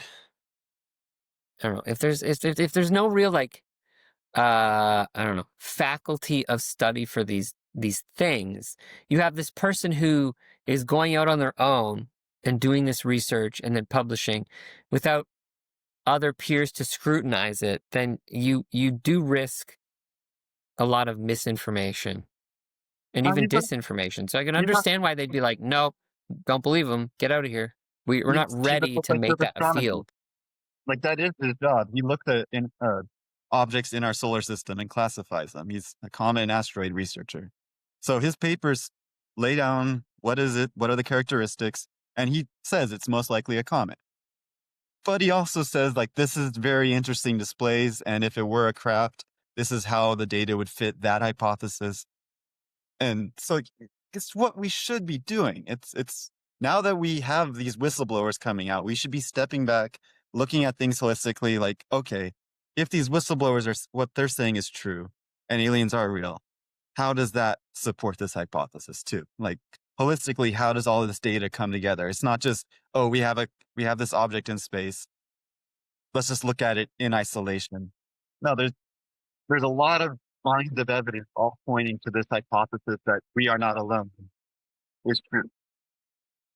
And so now, just 5 days ago, NASA quietly pushed the International Asteroid Protection. I forgot the acronym, but basically, it's a worldwide group of astronomers that if there's ever an object that has a chance of hitting Earth, they all somebody can sound the alarm, and then all telescopes will be pointed at it. Now, mind you, this object, 3I Atlas, is not going to come anywhere near Earth. It's going to fly. Right now, it's just behind the sun, so we're just losing sight of it. It's going to come back out the other side of the sun mid-November, and we'll get our closest point right on December, the winter solstice. But for some reason, NASA pushed this alarm to say, hey, there's a chance this thing might hit Earth, which is... Yeah, it's got a lot of people confused. Why would they put this call out a couple of days ago? I feel like there's always a comet about to hit Earth. But it shouldn't. Like, unless it was doing some kind of course correction, it shouldn't come anywhere near Earth. But people are saying there's a course correction happening. Like, now that it's getting close to the sun, it's doing a slingshot maneuver. It's changing its course. This is when you could change course for the least amount of energy. And then it's going to wrap around and swing towards us. is what people are saying. Now, of course, that could just be misinformation. Don't know. This is hot off the presses, but this is what people are talking about the last few days. Wyden has to push the button, and Avi Loeb is looking into whether it's painful to see. All Interesting. right, fair enough. I mean, Keep your eyes out, yeah, but also recognize okay, there's a lot of fake news around it. There's a lot of fake news around it. So many AI yeah. videos saying like that is a god flying towards us. Very interesting. I think we should move on because I'm interested in panpsychism. Is that what it is? Yeah. All right, let's do it. So philosophically, it really comes down to where you believe the observer is. As a conscious person who experiences qualia, right? You see the redness of red, you smell the redness of bread. There's like the senses that you experience, but then there's also the what it is like to experience them. And so there's camps. There's three main camps. There's a physicalist, which says it's all just how atoms react, right? Everything can be explained with the physical faculty and physics that we know. Then there's the dualists who say, yes, there's all these physical atoms doing things, but then there's also this observer that's non-physical, and you have to somehow explain how the non-physical can interact with physical. And then there's the idealists, which say That's that the there are no concept of the physics. soul, right? The dualist would be the Yeah. soul. There's a couple camps within that, whether the soul just observes or where the soul can actually interact. But if you're interacting, doesn't that make you physical? Like there's problems with dualism as a framework, but there's also problems with physicalism as a framework. Like how do we see redness? Do we all see the same redness? Stuff like that. And then lastly, there's idealism, which is a smaller camp, but still compelling, which is there is no physical world. It's all in our mind. We're all just like one consciousness trying to make sense of Right. things. Yeah. So Panpsychism says that, wherever camp you are in, this thing that observes the mechanisms that allow for observation and experience stem from the most basal interaction. Like even atoms are consciously aware in some minuscule, very simplest faculty ability. So basically, I'm somewhere a little bit above atoms. Like, sure, you could believe atoms are real, but at least like cells, like a bacteria or a human cell, at least those experience some form of intelligence, and so they must somehow be able to process what they sense and There's create another actions. explanation. Another explanation. Yeah. What if the observer is a player and this is a simulation? I could see that too. The simulation theory is quite compelling. You can look at it from statistically, Yeah. or you could look at it from just what the physics is telling us. It does seem like reality follows an optimization protocol called the principle of stationary action. The universe is always finding the most efficient path forward. Seems like it's trying to conserve energy. Yeah. Just in terms of like for the listeners and viewers, that the observer would be in this discussion the consciousness, right? The fact that we have a sense of being, that is the observer. We know what Am I it is right? like to be us. And then Yeah. we engage in solipsism where, I know I am an observer. I think, therefore I am. And you guys look like me. So I believe you guys are also conscious as well. That's just faith for sure. Well justified faith. You guys seem to react the way I react. So it seems like we have the same things going on internally. But still, that is a belief. It could be that Yeah. I'm the only conscious being in the universe. It could be that we're all one consciousness seen through multiple eyes. There's different ways to cut that down. One very interesting aspect of it is that we aren't just one being, right? Like split brain patients, they still do actually. If you have really, really intense seizures, one treatment for it is to cut your brain right down the middle. There really is only one little area right in the center where wires from each side meet, called the corpus callosum. They'll just cut that, separate the two hemispheres, and you'll be more or less fine. But now you're two beings in one body. So your left side controls all of your right muscles. Your right side controls your left muscles. You process and form sentences in your left side. So you can do some pretty interesting experiments, like cover the left eye, show an object to the right eye, and have them try and describe it. And you can't, because there's no cross hemisphere communication. So the left side will just make shit up. It'll just Right. try Oh, yeah. I've heard of that. You also see things like the left hand will like grab an ice cream cone, but the right hand says, "Oh, I don't want to use the ice cream." They'll like slap the left hand. There's two beings, and they don't always agree now that they're not synchronized with each other.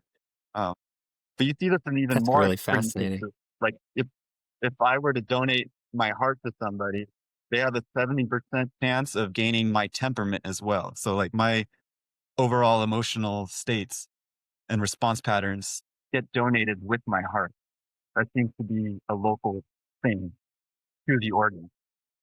We are a scaling agential form, right? We are one agent because we're harmonized, but we are made of a bunch of sub-agents. Each of our cells is its own being. If you were to take trachea cells from the human throat, they have little cilia, like little hair-like projections, and together they all beat in unison to like help you swallow or help clear stuff from your lungs. But if you take one out, one cell, and put it in a petri dish, it'll start crawling around with the cilia, like it's its own little being, hunting, trying to reproduce, living out its own life. And it was recently shown that when a mammal dies, and some other species, when they die, these cells just crawl out and go and live and do their own thing independently. Like we don't fully die. Most of us dies when we're dead, but some of our cells that are able to crawl around and hunt, just say, "Oh, okay, I guess that ship sailed. I'm gonna go do my own thing," and they just go off into the environment to live. We take for granted that we're one unified being, but we're not always harmonized. That's wild to me. They're called Anthrobots, is the word for them.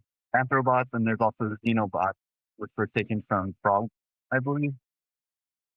But we're shown that, yeah, these cells, the coordination that we have that unifies us into one agent isn't the end all be all of being.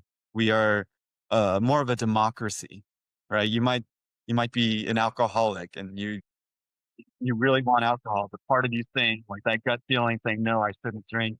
And so now you have some cells fighting against other cells saying, "What should this main agent do?" So it's not our thoughts or our logic or our reason. It's just the cells Uh, so you and a have your feeling. logic and reason up here. That's like the main captain of the Yeah. ship. You have that gut feeling that could also be voted. Yeah, your gut feeling, I get. Yeah. And that's Okay. along with the other cells screaming out what they want. That's we're seeing now with the gut microbiome, just how important the bacteria is towards our overall anxiety, our feeling of safety, how clear-headed we are. You want to have harmony with them as well. We're all just one, Right. swimming together down the ocean.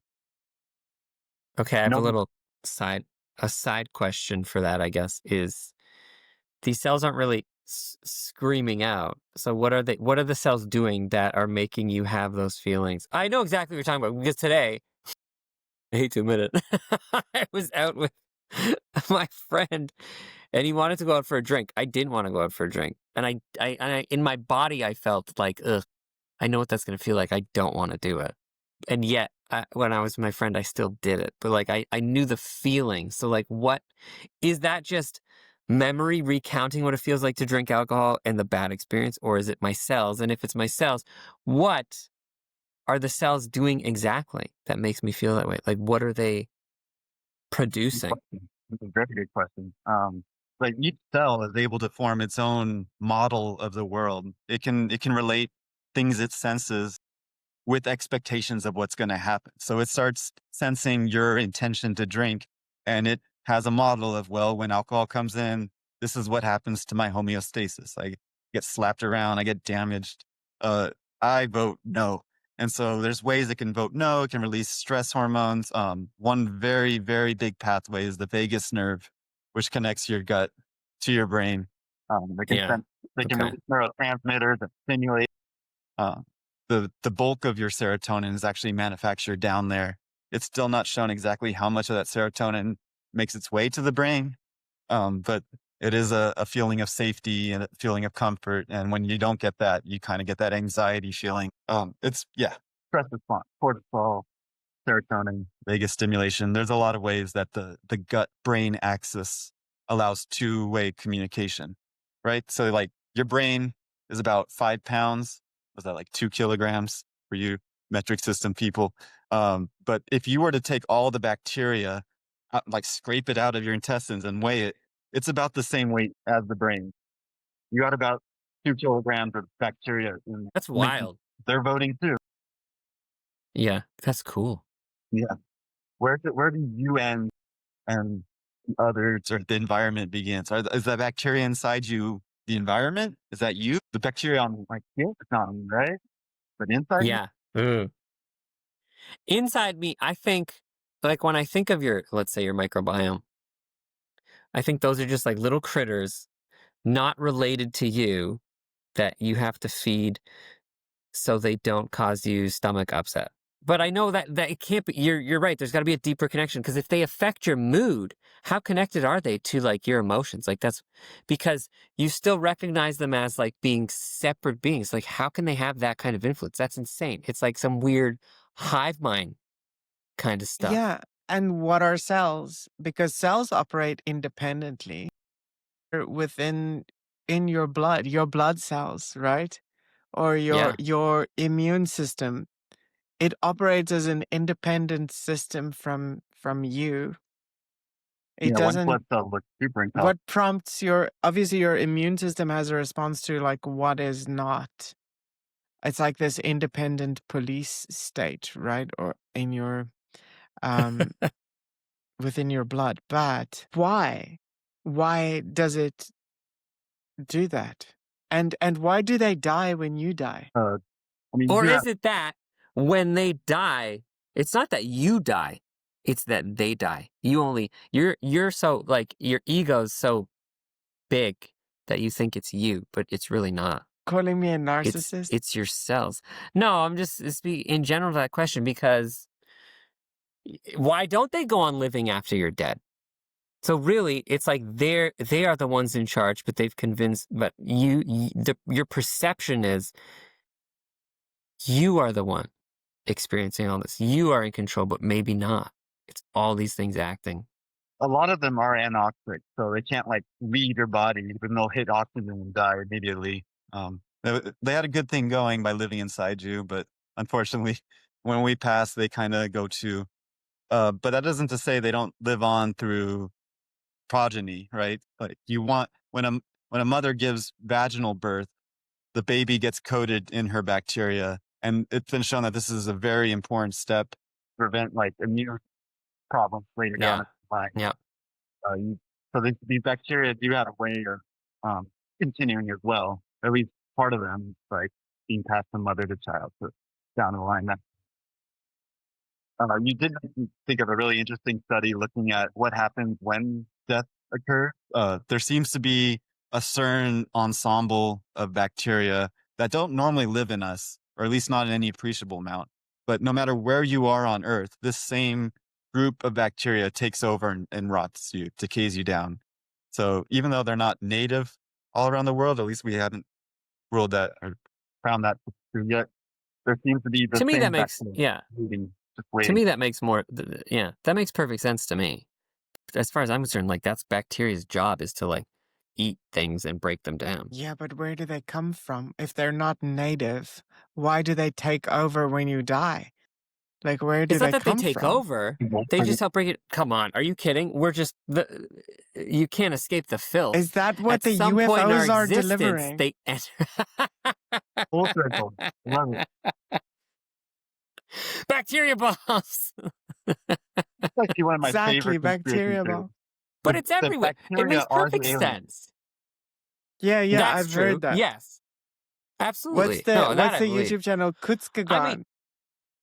listen, I mean, it's I do believe. I mean, how did life come on this We planet lost if not Ryan, by I think.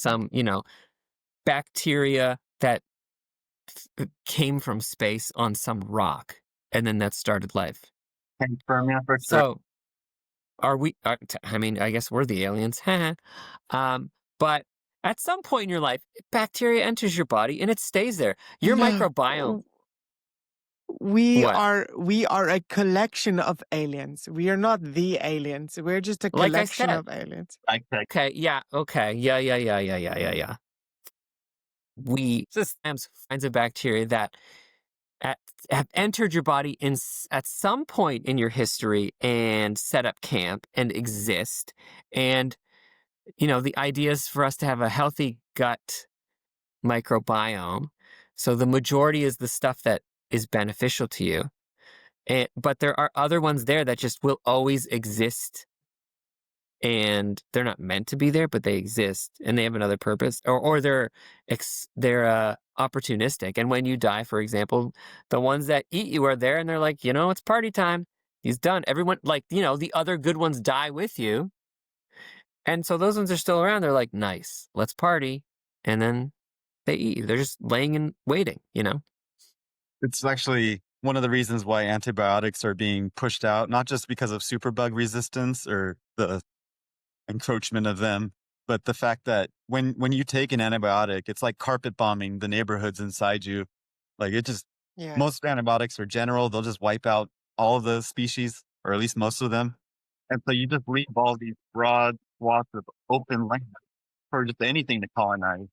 Basically, whatever opportunist comes with your next meal will just populate your gut and you'll have imbalance issues. Yeah. Yeah.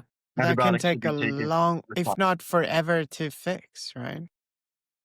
Yeah. Gotta It slowly depends. reseed it. Yeah. And I think depends how, aware you are of it. This makes me really okay, so I have a very close relationship with this. Yes. What is that, Ruby? Estrogen. Please tell the viewers. It's Yes. estrogen. This is Progenova, 1 milligram. And recently a study came out saying that these, like, changing hormones doesn't just do what we think hormones do. It basically rewrites a whole bunch of systems at the fundamental level within your body that done, like it's a reprogramming of everything that you are over It's a year or two. it's some other script given into your DNA to change things, another code being Exactly. written. You have Exactly. Now, electrical messages, but sorry? then you have hormonal messages. Electrical messages are more for things on really fast time scales, like pay attention to that. Oh, there's a tiger over there. But like for longer scale changes over the minutes, hours, the days, hormones are the messenger of sorts. So like Luigi, you're asking about bacteria. How do they communicate with the brain? It's mostly through hormone secretion. That's how this back and forth happens through the blood, from bacteria to brain, and then brain releases hormones back into the blood. And so when you add some hormones into the blood, everything kind of has to change its model of the world to accompany this new reality. Now there's these hormones floating through that I would normally react to, but now they're there all the time. So I kind of have to subtract out that noise and reestablish what is a message and what's not. It's a very broad change caused by any hormonal pill. Yeah. It's really interesting to me because, I mean, the reason that's interesting is I have always, like, I started feeling way better as a human being existing in the world the moment I started taking, like, within a day. I was like, there was this massive sense of relief, not Within a just day. and mental clarity, right? That came. So, and that must be within. brain. Like I've said before, I used to have a lot. You were talking about right brain, left brain before. And I used to have a lot of dyslexia or dyslexic symptoms at least. And now they've pretty much vanished. I still have some symptoms, but they are far less than they were before. My mom did that. That's fascinating. Yeah, exactly. Well, maybe it's I don't know what the word is, psychosomatic or something. Right. Like a Placebo. placebo The effect, response. or like a Respond very like an anxiety response before, and now that Right. anxiety is gone, so there's a retraction of those symptoms. I don't know. Yeah, something to think about. Well, I've been on hormones for many months, right? So, and the dyslexic effects weren't immediate, but the feelings were. The feelings were instant. So hopefully someday in the future, we'll be able to find out which bacteria need, swapping out in order to have the same effect. Because, a new species could have a whole host of changes, even more than a hormone, because they release multiple hormones. What is the ideal combination of bacteria? It looks like it's human specific, or at least lineage specific. People from certain areas have grown up with the bacteria over there, so they tend to do better when they have their host to those species. The one attempt, more or less a blunt attempt at fixing this problem, is fecal transplants, where they'll take feces from somebody who has a good I've heard of healthy this, yeah. spectrum. Yeah. It can They help work with well, no? leukemia, right? So a recent paper showed that They were looking at analysis of the species by length of your intestines, and they found that there's actually 3 different neighborhoods with their own species composition. So you can't just take one fecal pill and repopulate all 3 of those neighborhoods, because it'll only benefit one of them. The other 2 will be thrown into chaos by the fecal transplant. So we're just now learning the actual science of what we're doing by change. Yes, there's dramatic effects by reintroducing species that are lost, but how to target which species and where, that hasn't been fully explored. And that's definitely something that needs to be looked into. Aren't there like hundreds of thousands of species Yeah. within we your gut? actually found a whole new tree of life. So you have like bacteria, you have archaea, you have eukaryotes. There's a new type of life called obelisk that exists in about 1/3 of humans. They're not archaea, they're not bacteria, they're not protists, eukaryotes. We don't know what they are. They have very interesting DNA. They're in a class of their own, a kingdom of their own. And they're just discovered. So we have a whole new form of life that they're not viruses either. They're kind of like viruses, but they're more like bacteria. They have a cell wall. Yeah, we're still trying to figure out what lives inside of us, and classifying it all. It's difficult. That's wild. I feel like when all of the species on Earth will be discovered, we'll be still trying to discover the millions of bacteria, which is pretty cool. We'll still be trying to map the sea floor. And find all the secret government bases. Oh man, they're smart dinosaurs, I'm telling you. Smart dinosaurs. I'll put my money on it. It's a pie. Definitely check out that 4chan post. Fascinating. Like 20 pages, full of information. Really put things together in a way no one else has. I have feelings about 4chan though. That's where the Groypers live. You don't have to pay attention to them. 4chan's a big place, It's hard Just not to ignore pay it. attention to them. They follow you. They will find you. Trust me. Fair. Try to Fair be enough. a girl. All They right. will find you. Yeah. It's a cesspool. Let's be honest. But that's where whistleblowers go, to blow the whistle. Yeah. Yeah, You gotta go fair somewhere, Oh well. Yeah. All That's right, like Ruby. Should we wrap it up? This is the longest podcast we've done. love it. No, almost it's 2 not. hours. No, it's not. The last 2 time we did this, it hours? was 3 hours. Yeah.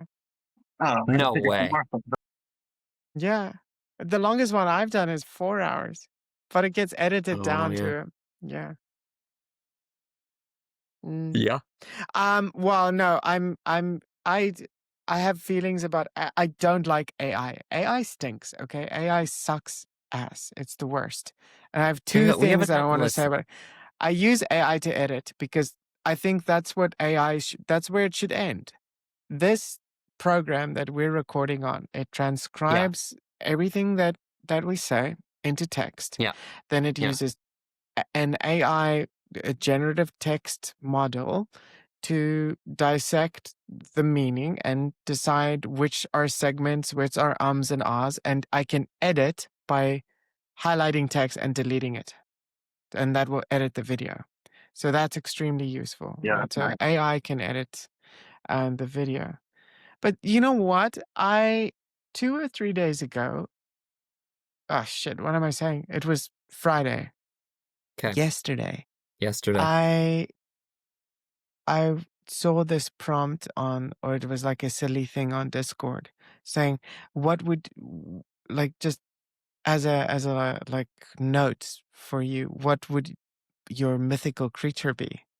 So then I went onto onto ChatGPT.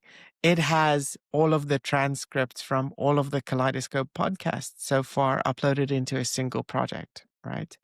So I go, look at all of my transcripts, take my personality, dissect it. It's got also all of my poetry as well. Yeah. Tell me what you think would be the best, like, creature for me. And I did, like, for shits and giggles, I did deep research on it. Wait a minute. Can we guess it? Liger.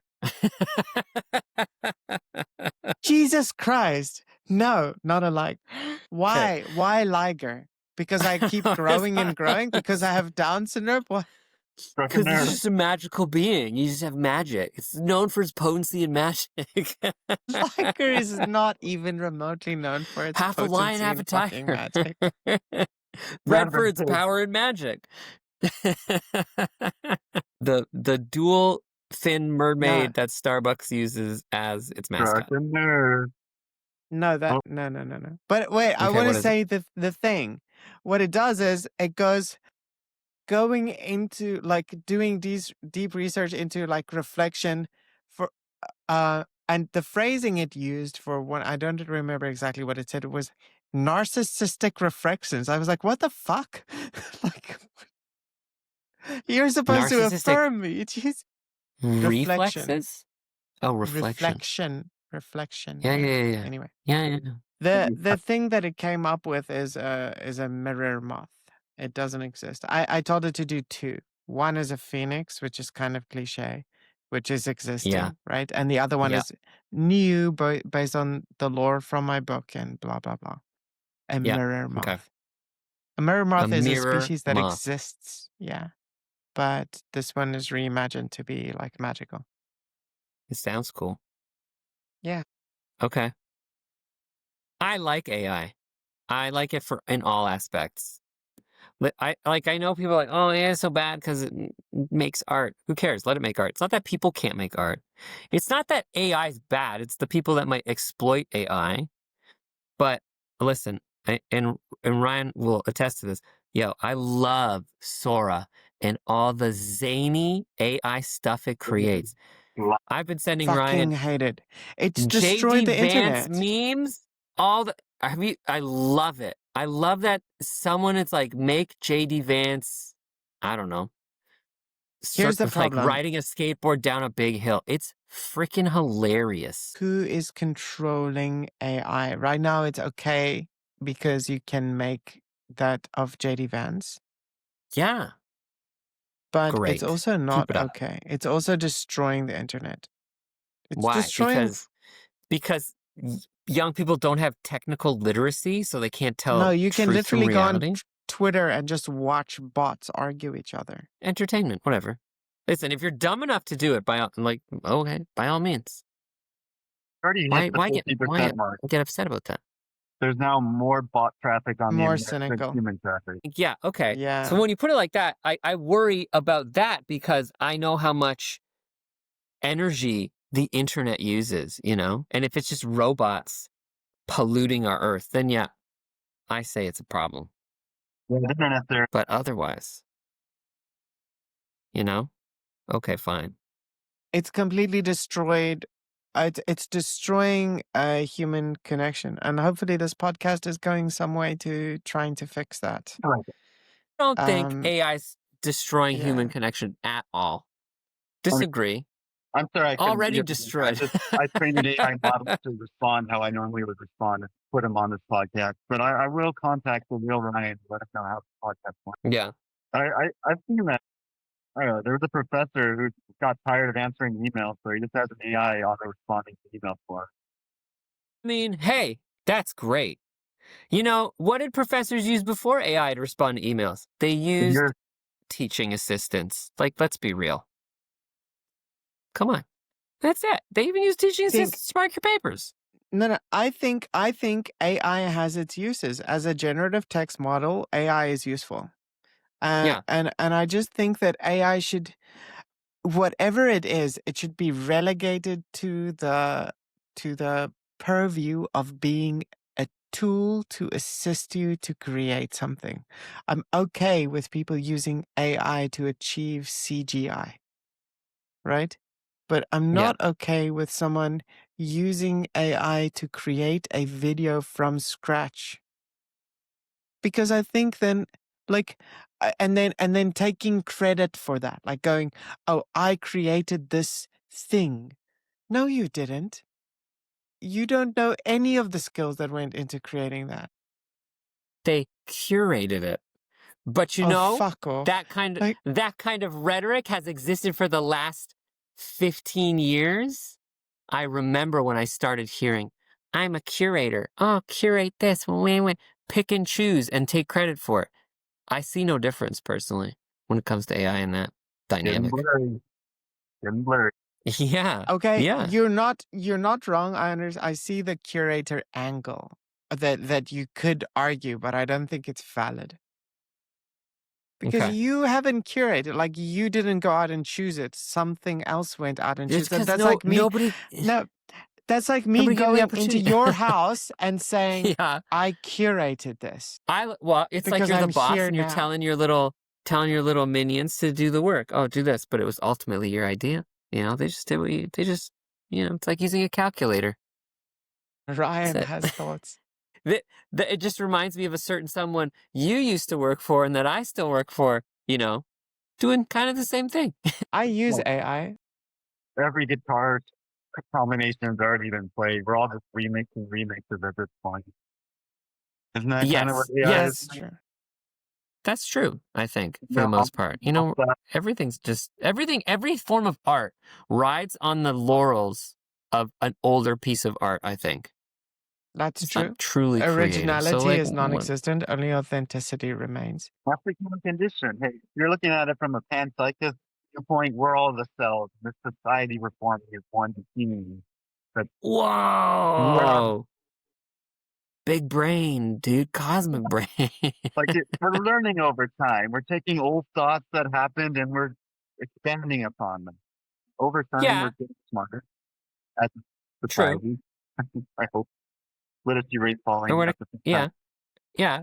And when it comes to art and we're using the same kinds of, like, I don't know, tropes and themes and stories, whatever, we're making it's still entertainment. It's still enjoyable. It can still be appreciated for other kinds of aspects, No, I don't Not appreciate like necessarily AI story creating alone. videos that Facebook moms think are real when it's like a cat saving a baby from a fucking bear. Oh, well, It doesn't exist. listen, It's not real. of course. Okay? Well, You we don't have the understand- well, media literacy. Get off the internet. Well, why worry about those people? They're dumb. They don't know any better. Okay. Yeah, Let but, 'em be but dumb. they're the reason we're in this like political shitstorm that we're in is because of dumb people. They're dumb and they vote. Well, okay. I I'm understand gonna have that, to cut but I this think it's whole part of like this I is think it's- officially like cutting out half. We're talking about conspiracy theories and things, and then this kind of insulting goes into some of the people realm that of are into that conspiracy. at the end. Truth, bro. Yeah, it is. All truth. You could create conspiracy via all the Michael Jackson Sora videos on the internet. Imagine the kids born. Imagine the kids born in, like, I don't know, the 2010s. How old would they be now? Only 15. Okay, let's say 2000s. Like, I don't know. I I wonder, this is how long I haven't been in like the Americas, but like maybe Ryan can attest this. Ryan, if you teach students who are maybe 17 or 18, just new to university, like, do they know that the memes on the internet are not real? Like the Sora stuff? Like, do they think those videos of Michael Jackson talking to like Mr. Rogers are real? Do they think that happened? Do they just Yes, did but they they just also don't know accept the it? person. Like, this is their only exposure. Yeah, So yeah, that's the thing. They They don't know it's know. fake, but they also don't know the real. they never experienced the real. Right. Only know the fake. Exactly. Well, Yes. it's So fake. yeah. So by default, because they don't think there's anything. They think these are two people. Oh, they're real. Just by default, they just default to thinking they're real. They exist in the world because they have no like cultural vested interest in them. It's They're weird, cryptid, man. modern cryptid. I wish Baudrillard were still alive. And Someone in should the do a face of this, Sora you'll still go like, of "Oh Baudrillard. yes, Sora is a good thing." It's Oh, Sora's an entertaining thing. I love it. I think it's It's hilarious of what's going on. sure But like, I can sell I can buy entertainment, yeah, but no country yet, like no group of people has, as far as I know, used AI for some kind of, I political don't know, attack. political gain. South America, yeah, there's a whole Oh, AI have they? Okay. program making fake news Oh about it. my, So yeah, really? Well, there, well, I believe it was Brazil, but not even sure. wow, also incredible. It's I was gonna also say like South Park to push some kind of agenda, come on, but guys, I relax. think can't. that I support that message. That was hilarious. I have no doubt that chatbots using some kind of AI in Russia is influencing American politics. Oh, he's Oh yeah, definitely. But are there videos being made to trick a populace? That's the question. Because it's the Yeah, specular I that's think more effective than just like, words, text, whatever. I think that there are some. Well, here's the problem. Two problems. Number one, we've already seen some of the politicians in America going, "Oh, I didn't say that. That's AI." So it casts doubt. Like, unless Yeah, you were holding the fucking camera, nothing is right. real, Yeah, like, it's and that wild. is a major problem. Yeah. another big That problem is makes the me fact that scared. all these fake things are being generated by AI going on the internet, and now the next generation of models are being trained on that data. So the fake things are being misconstrued as true. So it's getting dumber and dumber with each iteration because the past iterations, hallucinations, and bad uses are getting misconstrued as truth, mixed up with the truth, and now it's going to compound on itself unless you really curate your data set that you train your model. So AI is eating itself. Yeah, yeah, getting dumber. Good. That's a good thing. We see an active campaign right now on Wikipedia to erase anything UFO related, any kind of science or research into it or events. A lot of them are getting erased from Wikipedia. Just so the later models, conspiracy hat times, just the later models don't say anything positive or talk about the subject. I like that we've see Wow. now, Ruby. You have to include this in the podcast. We've brought it back. I like the hermeneutics of this Just gonna conversation. cut Back out to where I UFOs, say baby. people are dumb. Why? Come on. Then why not? That's not so bad. People are dumb. I'll leave it in. I'll leave it in. I'll leave it in. Don't worry. Rates falling No, I rapidly. think this. I'm dumb. You're dumb. I We're all think this dumb. Let's whole be dumb podcast together. there's almost nothing I need to cut out. It's just gonna run smoothly. To be honest. I think so too. Listen. When Ryan comes on, it's the best time. He's our foreign expert. It's great. Tried to use a book as a reference in an argument yesterday online, and the person said, "Oh, I cannot accept the book as an evidence." I don't want to read that. We're going to that point. I need Somebody to summarize. AI, summarize it for me. I don't want to actually Yeah. talk. Yeah. Well, Yikes. Fair enough, Heh. yeah. It's the new AI's the new Cliff Notes, I guess. Mm-hmm. That's true. Ryan, do you have social media you would like for me to call out or anything? Oh, Can you send it in the chat? sure. Yeah, I'll put that up. I'm not really a big social media guy. Trying to stay away from it as much as possible because it's just rotting our brains. I'm trying really That hard is true. That's to a not. it's a good point. Yeah. Seems to be my social. That's a K, not a J. If you don't want Ruby to share it, she won't. I mean, I don't even I don't share mine. I don't think it's worth sharing. Yeah, I don't have much. So Not yours yet. is, it's not a Q, it's a K, huh? Yeah, Quicksilver. All Luigi, right. you're a photographer. Share your stuff. Am I agree. You should give me something to share. Anyway, ladies and gentlemen, that was Kaleidoscope with our guest, Ryan. You can find Ryan on, what is this, Instagram, Quicksilver, what? Instagram at Q, what? That's a J, not a K, right? It's a K. Um, He just it's misspelled a, it. with it, but there's a Quidge Silver. Yeah, he I'm misspelled it. It's confused. quick. It's quick. Oh, it's QUIK Silver, all one word. 10152. QUIKSILVER 10152.